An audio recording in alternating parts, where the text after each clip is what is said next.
শান্তিপূর্ণভাবে সম্পন্ন হলো হিলভিউ আবাসিক কল্যাণ সমিতির নির্বাচন। বিস্তারিত দেখুন চট্টগ্রাম থেকে প্রতিনিধি মোহাম্মদ মাসুদ আলম সাগরের পাঠানো তথ্য ও ভিডিওতে। কোনো প্রকার অপ্রীতিকর ঘটনা ছাড়াই শান্তিপূর্ণভাবে সম্পন্ন হয়েছে চট্টগ্রাম নগরীর হিলভিউ আবাসিক কল্যাণ সমিতির নির্বাচন। গত শনিবার 2 আগস্ট হিলভিউ পাবলিক স্কুলে সমিতির এই দ্বিবার্ষিক নির্বাচন অনুষ্ঠিত হয়।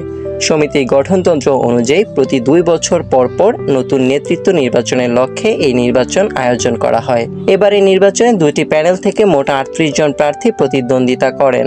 অ্যাডভোকেট মনিরুল আলম ও আলহাজ FM আলী রেজার নেতৃত্বাধীন প্রবীণ নবীন পরিষদ এবং আবু ইউসুফ চৌধুরী বেলাল ও অ্যাডভোকেট মোহাম্মদ জহুরুল আলম এর নেতৃত্বাধীন হিলভিউ সমমনা উন্নয়ন পরিষদ প্যানেলে 2টি ভোট যুদ্ধে অংশ নেয়। 582 জন ভোটারের অংশগ্রহণে আয়োজিত এই নির্বাচনে সম্পাদকীয় 13টি পদের জন্য 26 জন প্রার্থী এবং সাধারণ সদস্য 6টি পদের জন্য 12 জন প্রার্থী প্রতিদ্বন্দ্বিতা করেন।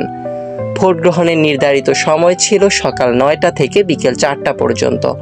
তবে সকাল থেকে বৃষ্টি থাকার কারণে ভোট গ্রহণ শুরু হয় 9টা 15 মিনিটে। নির্বাচন সংশ্লিষ্টরা জানিয়েছেন, সার্বিক পরিবেশ ছিল উৎসবমুখর ও শান্তিপূর্ণ। ভোটারদের স্বতঃস্ফূর্ত অংশগ্রহণ এবং নির্বাচন পরিচালনা সংশ্লিষ্টদের দায়িত্বশীল ভূমিকায় সন্তোষ প্রকাশ করেছেন অংশগ্রহণকারীরা।